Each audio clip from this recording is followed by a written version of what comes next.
right, SEC championship game. As good atmosphere as you'll ever find in any sporting event. It's hard to win SEC championships.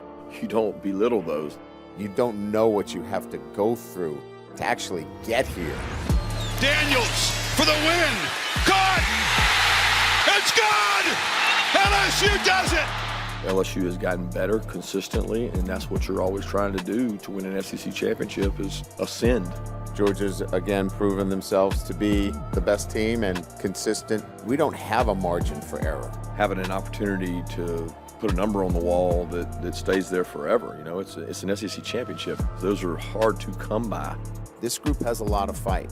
They'll go to Atlanta and they will fight. They will play hard for 4 quarters and they will give everything they have against a very talented Georgia team.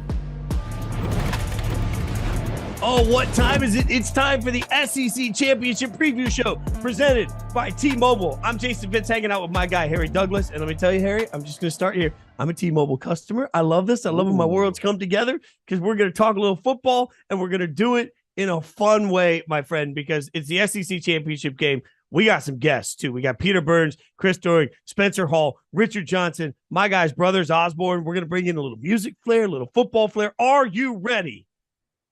Yes, I am. But guess what? I'm a T-Mobile customer as well. So that's 2 of us, Fitz. Let's go. Oh, my God. Like T-Mobile, call us. All right.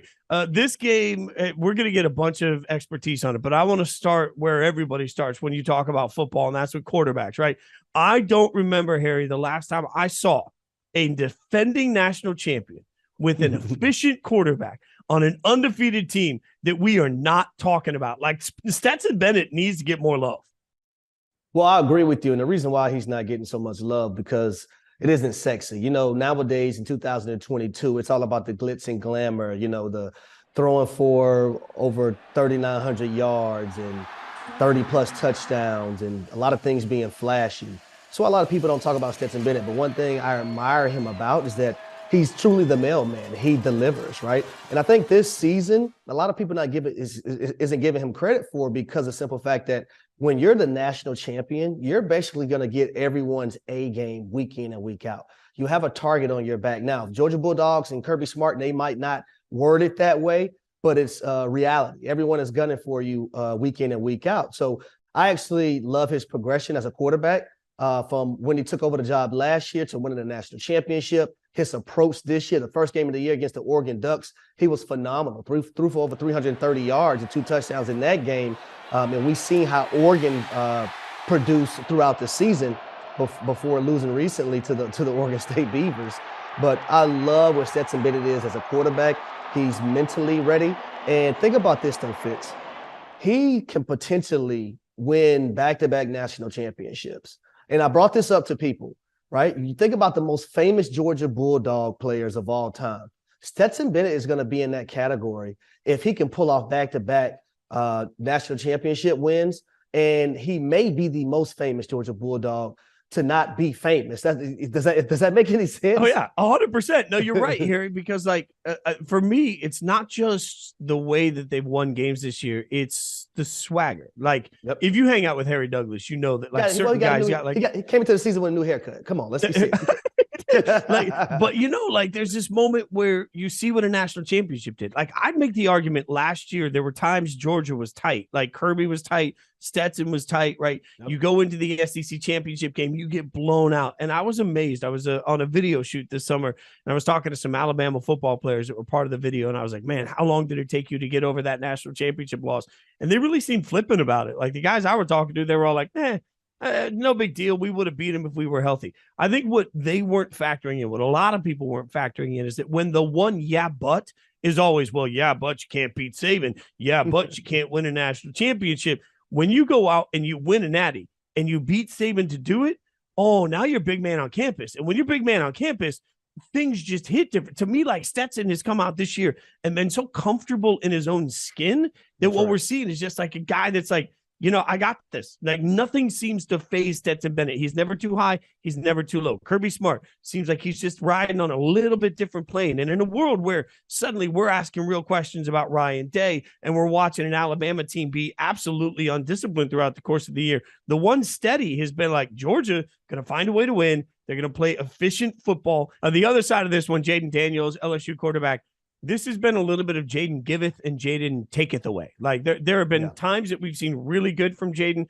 There's times that it's been like, but he's been under a ton of pressure, right? The quarterbacks, he's one of those guys that gets hit a bunch. He's going to have to deal with a strong defensive front seven. We all know from Georgia, like this is a rebuilt, restocked Georgia defense, and Jayden Daniels going to have to be not good. He's going to have to be great in this matchup. Yeah, I think early on in the season, he was trying to decipher and trying to figure out, okay, how do I still be myself and also deliver the football to these weapons that I have? You talk about Neighbors, you talk about Keyshawn Boutte, you talk about Jenkins, you talk about Taylor, who happens to be Jason Taylor's little son at the tight end position. How to diversify the football to these guys and still do what I do. I think that was a challenge early on. He figured it out. But when it comes to, eluding pressure, he can't take 40 sacks. They have 40 sacks right now, this team, the LSU Tigers. Offensively, he has to understand when to throw the football away, when to get rid of it, not to hold it too long. I think that's a lot of quarterbacks' issue, and they need to figure out, okay, if it's not there, let's live the play another down. Let's throw it away. Let's dirt it. Let's eat it. So you don't have your team behind the sticks in a 2nd and 17, a 3rd and 19. So how many play calls an offensive coordinator can have when you have that down a distance? But I will give him credit. He's a guy who's the leading rusher right now for the LSU Tigers. He has 11 touchdowns. He's pretty efficient passing the football, completing 68% of his passes.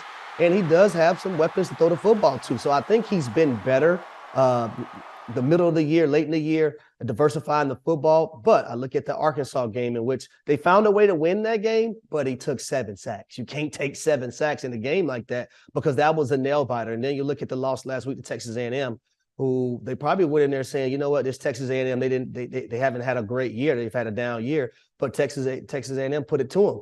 Now you're getting the Georgia Bulldogs. And I look at the Georgia Bulldogs front seven and that offensive line, they better be ready to play because they're coming. They have a guy on that defensive side, on the defensive line named Jalen Carter, who's going to be a first-round draft pick, who's going to be licking his chops. Jalen Carter is going to be a top 3 draft pick to me. Like, we're going to quarterback, Jalen Carter. You're right about that. Like, Jalen Carter is a man playing amongst boys, and he is going to be a disruptor. We're just getting started on breaking down everything you need to know from this game, but we're going to zoom out and talk about the SEC a little bit as a whole now. Our guys, Peter and Chris from SEC this morning, are all over the teams and coaches who kicked major butt in 2022. What is up, y'all? Peter Burns and Chris Doering from SEC Network's SEC This Morning. You and I have had such an incredible up and down season as far as like trials and tribulations for the SEC teams. Well, yeah, like our friendship is always actually rock steady, but the relationship between SEC teams and success has been kind of weird week to week. Overall, when we look at this season, Chris Doering, how many teams in the SEC what a great year. Like, I'm fired up for what happened. I could say 2 for sure, and I would argue that there's a third. I mean, I think Georgia right now, a 27-game regular season win streak, have to feel happy. They have every goal out there still attainable. That fan base has to be excited about the postseason. I think when you look at South Carolina, the way that they've finished the last 2 weeks, maybe one of the greatest 7 days that any college football team has had with upsets over Tennessee at home and then on the road at Clemson. Those two feel really good about where they are. I think particularly for South Carolina, what that means for their future. I would throw Vanderbilt in there with 5 wins. I know they didn't get that 6 to get bowl eligible, but way exceeded what even the most optimistic expectations were, and getting 2 SEC victories to break that long losing streak they had in the conference. I feel like had Vanderbilt made a bowl, then they could be like, hey, we're static, we're building. I still think it was a positive season for them, but no doubt that win in Death Valley against Clemson is huge, and back-to-back victories and back-to-back college football playoff spoilers. And that's something that happened to LSU. I'm personally an LSU fan.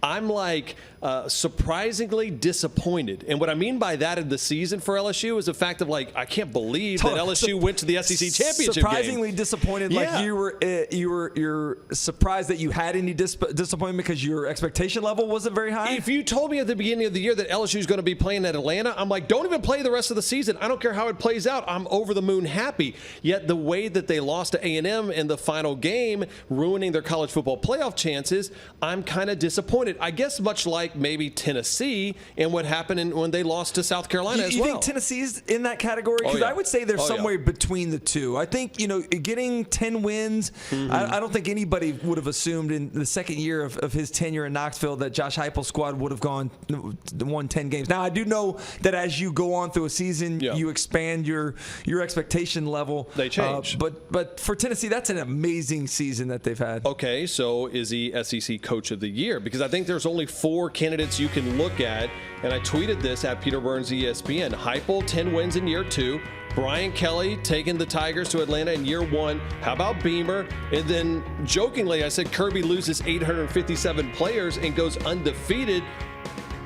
I mean, they lost 13 players to the transfer portal, 15 guys to the NFL, and they didn't miss a beat. Which one of those 4 would you vote for Coach of the Year? You know what? I think you can make a valid argument for all 4 of them, but at the end of the day, it's probably Kirby. As I mentioned, coming off the national championship, losing all those players they did and really not missing a beat, putting themselves right in the mix for another opportunity to play in the college football playoffs, would have me voting for him. The one detractor that I worry about is almost the Nick Saban syndrome, like the idea of, man, your team's just so good, we expect you to be in the college football playoffs every year, so it's no real surprise. I think a lot of times people want to vote for that underdog team that you didn't necessarily expect much from in the preseason. It's an ultimate compliment, though, to where when Georgia can win a title, go undefeated, and not take a single player from the transfer portal that we didn't even think of him, and that just means that he's risen to the upper echelon of college football. You can follow us on Twitter all week long, at Chris Doering, myself at Peter Burns, ESPN. Fitzy, back to you. Thanks, fellas. It's the SEC Championship Show presented by T-Mobile. He's Harry Douglas. I'm Jason Fitz. Okay, you guys, most of you know this, and if you don't, I'm humble bragging behind me with some of the gold and platinum records on the wall. I love me some music. It's my background. It's how I got to where I am. And we're going to talk to some buddies of mine in a second. But first, I got to ask Harry Douglas, what's getting you what's on the playlist that's getting Harry Douglas hyped for the SEC Championship game? Well, for me, and I got to take it back, Fitz, to when I actually played the game of football, right? I was when I'm out there warming up, catching the football, trap music, get me hyped. But when I went into the locker room, I actually had to go to gospel, classical music, R&B to try to calm me down, right? Because I was a little too hype at times. For the SEC Championship game, though, since Georgia's playing in it, the game is in Atlanta, Georgia. I'm going to go Migos, and Lil Baby. I'm gonna keep it Georgia. I'm going to keep it Atlanta. Okay, so I love the keeping Atlanta thing. By the way, I did that Spotify thing recently where you can go in and make your own music festival. Like they got that link up there. And I made the music festival and realized, I listened to too much Christmas music because Mariah Carey was on there just for the Christmas. I also had Sinatra on there, which just speaks to how much I listened to Frank. I'm not even mad about it. Need to Breathe was on there. So I realized I listened to too much angst music. I need to bring more pump up music back in my life. I'm with you though. I'm going to go a little bit older though. I'm going to go Outkast. I want all the Outkast I can possibly get to get me ready for this game. But when I think about football, especially SEC football, given my background, I think about country music, and that makes me want to talk to some of my buddies that are some of the best at making it. Okay, I'm joined now by the Brothers Osborne ahead of their performance at the T-Mobile Championship Concert December 3rd. Gentlemen, look, I love the fact that I get to talk to y'all because let's be real, I have my livelihood now because there's so much commonality between football and country music. Now, football and the SEC Championship game come together. Give me a little sense of sort of how common you find football fans are when it comes to being also country music fans. There's a lot of commonality between music and a lot of things. It's weird because it's unlike most life, everyone perceives it as totally different. But, I think for us, really it comes down to just we are entertainers and we have to work really hard to do that. And it's a party, but, everyone wants to do what we do, but there's a lot of sacrifice that also goes into that. And so I've really related a lot to a lot of athletes because at the end of the day, people look at your lives like, wow, you have the lives that everyone wants, but no one sees the what you have to put into to get that back out is all kind of behind the scenes. So it seems all glorified, but there's a lot of less glorified things that go along with it. But when it's showtime and we're out there and we're doing it, I think there's a thing we love it. We do it for that reason. I think that is the thing that really fuels all of us is just our love for what we do and to put on a show and to entertain. Yeah, it's funny you mentioned that just because my co-host on this show today, Harry Douglas, had a huge career in the NFL and college football, and we became friends because of that commonality, like the sacrifice work ethic that comes from music, same as athletes. So now you're putting together a set, though, and part of it's being simulcast. So maybe you guys are more professional than I am, but Marty and McGee are going to be showing part of this show. We did this once when I was with the band Perry before the Super Bowl. The first 3 songs were televised. After that, none of it was televised. So I was really good for the first 3 songs. Then I was trash for the rest of the show because I just wanted to get into the Super Bowl. How do you guys approach putting your set list together when you're doing a simulcast? Well, when you do a simulcast, you don't want to come out of the gate with some B-sides that people don't know, and then they turn the channel. So you want to, for lack of a better term, play ball in that respect, So we'll come out of the gate with some stuff that people know. I mean, they're tuning in. They want to watch the SEC. They want to watch football. They want that familiarity. So we'll come out with a couple of tunes that people know. But I'm actually reversed. When the camera is on, I feel like I'm pretty good. But when the camera's off, I can do anything. And I feel like the chains are off. When I play music, I don't get nervous ever at all. I mean, I've played in front of we've played in front of 80,000+ people. But if you put a camera on, oh my God, I'm just like, I feel like I clam up. I don't know what it is. That, which is only amazing in my mindset, because you're right. Like, it's different when you're in front of the camera, but you talk about playing in front of huge crowds. You guys have had a bunch of hits. When you're putting together this set list, now that you've had a bunch of hits, how do you decide which hits rise so that everybody gets what they want in every set? Yeah, I mean, that's always a challenge. To be honest with you, I don't know if you've ever dealt with this, but I think one of the hardest things to do is to actually just simply make a set list.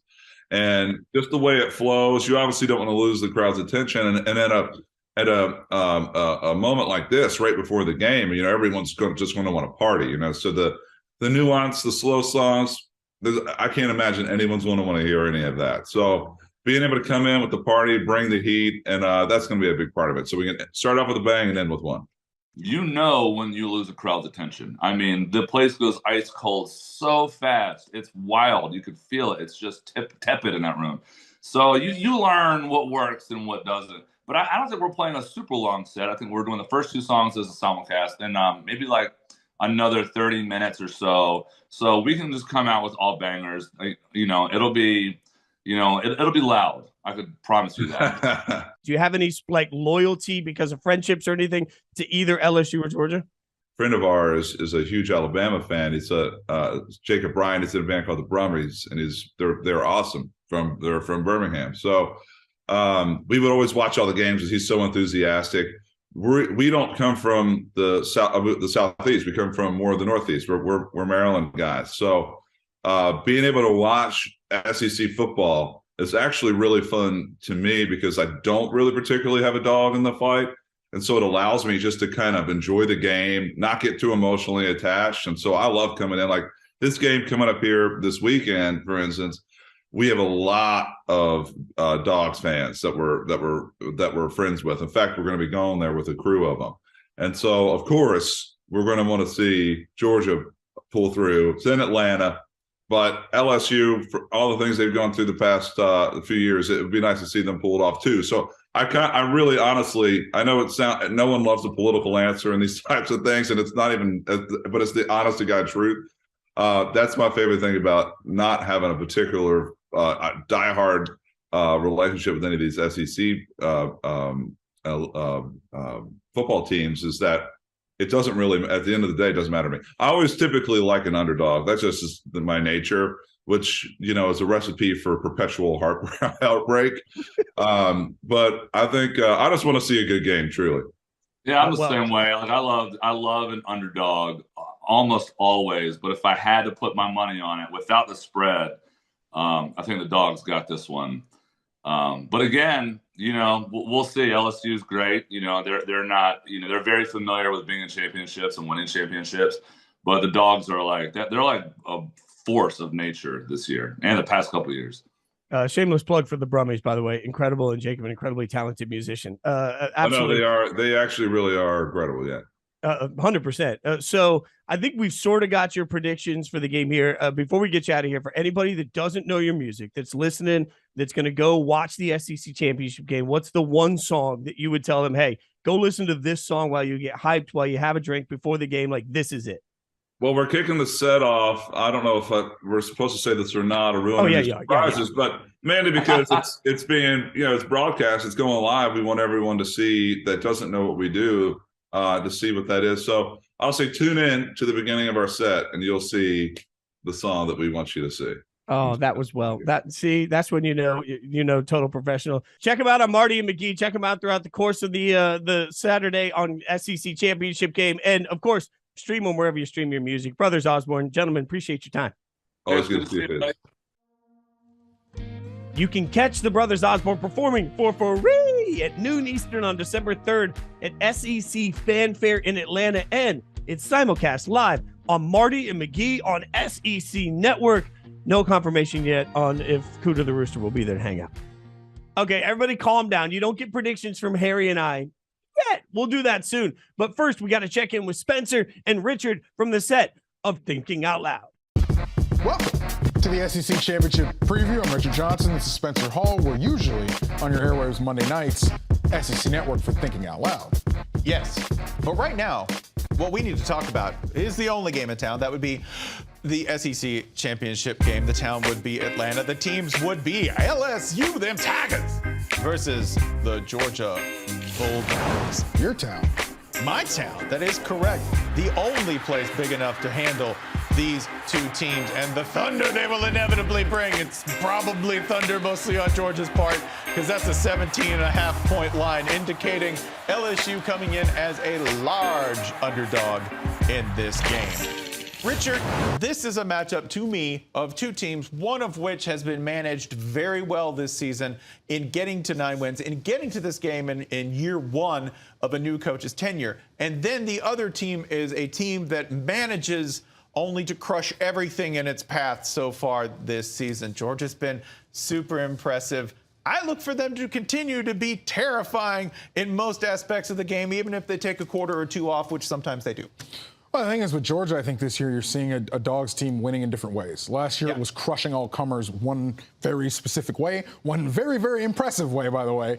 This season it's not that. This season they are winning different ways. Like even last Saturday against Georgia Tech, kind of played with the fruit a little bit. Yeah. We're a little struggling and then dropped the hammer in the second half. Tennessee outscored the Vols early, went over the top, all that kind of stuff. So they are winning in different ways. It's nice to see. They are built, I think. I heard that laugh. I just it's just LSU, this is the thing I come back to in the SEC Championship game. The SEC Championship game doesn't usually give us surprises. Yeah. Right? A lot of conference championship games don't, to be honest with you. It's the best teams at the peak of their powers dropping the hammer at the end of the season when they don't really have anything to play for as far as the next few weeks. Right. Let's just let it all out now, and we got a playoff in a few weeks. We can rest up for that. LSU is the third largest underdog in an SEC Championship game in recent history. The thing is, when you've got these underdogs, like I said, chalk usually prevails. These underdogs get crushed. I don't really see the path, personally, in this game for LSU to spring the upset.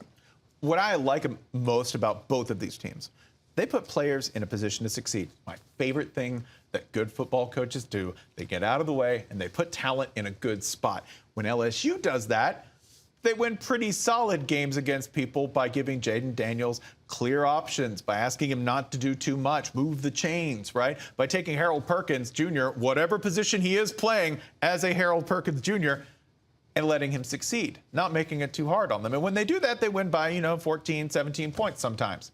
Georgia does the same thing, and when they do that, when they say, maybe we should just give the ball to Brock Bowers, maybe we should throw the ball to McIntosh, they win by 30.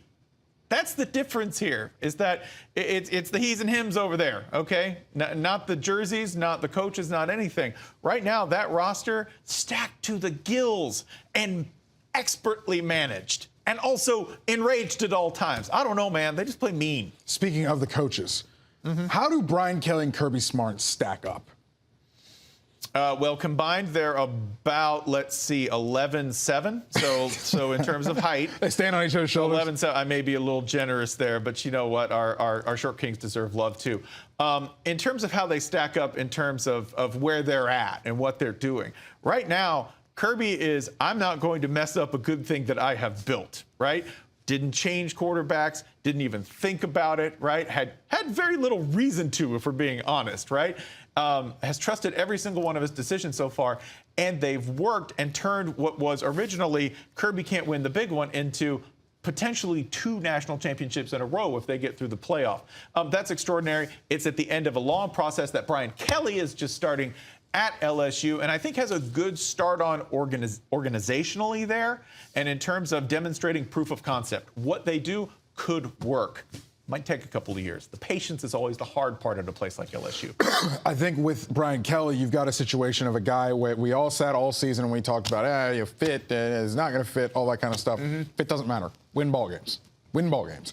And over the course of this season, you have seen LSU become more competent and more well-rounded. They have found players on that roster that they say, hey, we're going to put you in a position maybe earlier than you're ready for. Yeah. You know, past LSU staffs may have waited, sideline those guys, they're not ready. No, we're going to put you on the field now, we're going to turn you loose. And that is an ability that I think Brian Kelly has had to come into this program and say, we've got the tools, we've got the resources on this roster, we've just got to bring them along. I have a tricky question for you. How do you think LSU fans view this season? Because I think if you said 9-3, they just would have taken it carte blanche without looking, right? It's a weird 9-3. It's a weird 9-3. It's about as weird a 9-3 as you can build for a team like LSU. Yeah. Especially given that they beat Alabama, obviously. Like it's a weird 9-3. It's not what happens, it's the order in which it happens. And I think ending the season on a truly sour loss to A&M, it's going to stick in your craw a little bit, especially the way it happened. Didn't really look super competitive at times in that game. Yeah. It's rough. Score predictions. Are they going to look super competitive on Saturday? You know what? I think I'm going to take Lee Corso's line and say closer than the experts think. Ooh. And by that, I mean 23-9. I don't see LSU as being able to move the ball a whole lot on this defense, which is still only allowing 11 points a game. So yeah, 23-9. I'm gonna go 30-13. Again, we talked line earlier, 17.5. I'm gonna go 30-13. Do your subtraction from there. That's good. At least you didn't call for a safety, right? If you've been really 29. Weird score it. Oh, hey, enjoy the SEC championship game. It's the culmination. It's the end of the season. It's going to be a fun game, we hope, even though my score prediction doesn't really portend that. Hey, you know where you can find us every Monday? Thinking Out Loud, Monday nights, the SEC Network. 7 p.m. Eastern. Y'all fall through. Come on. We're friendly. Okay, Harry, Spencer and Richard don't have a ton of confidence in LSU springing the upset. Where are we on this? Like, are we going to get a game, Harry? Not so fast, my friend, as I quote the great Lee Corso. No, I think the Georgia Bulldogs are going to take this one over, man. When I look at how they play the game of football from an offensive standpoint and a defensive standpoint, just physicality across the board. You look at their running back room and McIntosh, Milton, and Edwards, and then you throw Stetson Bennett into that. Then you look at Brock Bowers, Darnell Washington, Ladd McConkey. I think they just have too much firepower on the offensive side of the ball. I think they're going to rush the football effectively. When I look at LSU, I look at Allie Gay, right? I look at B.J. Ojolari, Harold Perkins Jr. Those guys are going to have a rough day. They're going to have to be physical at the point of attack and try to stop the run. I don't think it's going to happen. So I'm going to go with the Georgia Bulldogs in this one, Fitz. Yeah, so here's the only way that there's two ways that this goes off the rails for Georgia. One is they're looking past LSU. I don't think that happens because remember, even though this Georgia team last year won a national championship, they didn't win an SEC championship game. Yep. So that's still sitting there, right? It's in the back of their minds. Number two, you're going to rely on Georgia making a mistake. I just don't believe that this Georgia team will lack the focus to come out and play poorly. Like, I don't think if LSU gives us their best effort and Georgia gives us their best effort, it's not close. So the only shot here is that Georgia either comes out cloudy, not going to happen, or comes out stepping on their own feet. I just don't think that's going to happen. So especially when you factor in the real conversation about this is in Atlanta. We talked about it earlier, Harry, but you know what's at stake. This is a home game for the defending national champions who are undefeated and want to put an SEC banner up there. Yeah, it's hard for me not to find a way for Georgia to come. I think Georgia not only wants to win, I think, Harry, they want to make a statement. No, I agree with that. I think they want to win in a decisive way and have a lot of people looking at them like, you know what, this is going to be back-to-back national champions. And it's funny, though, Fitz, because I think about just hypothetically, what if Georgia doesn't win the SEC championship, right? And then they go on to win the national championship, and there are going to be questions like, hey, has Georgia made their dominance in the SEC? Yes, they still have made their dominance in the SEC. A national championship will trump an SEC championship any day, especially when you win it back-to-back. Can I give you one thing that I think is going to have them even more fired up? Think about this. You know this from how much we cover college football. The team with the number 1 seed in the college football playoff gets to pick which semifinal location they want. This year, there's a semifinal in Georgia, and there's a semifinal in Arizona. You think they don't want to make sure they get first pick so they have a home game in the playoff? I mean, that to me, they know what's at stake. This isn't just undefeated. This isn't just an SEC championship game. This is also making sure that whoever the number 4 seed, and let's say it's USC, it's making sure that USC has to come all the way across country to Atlanta to beat them in Georgia. That's a tasty treat. That's reason to fire them up. Look, that's a great point. I'm glad you brought that up because I don't think a lot of people understand. Like when you get the number 1 seed, you actually get to choose where you want to play.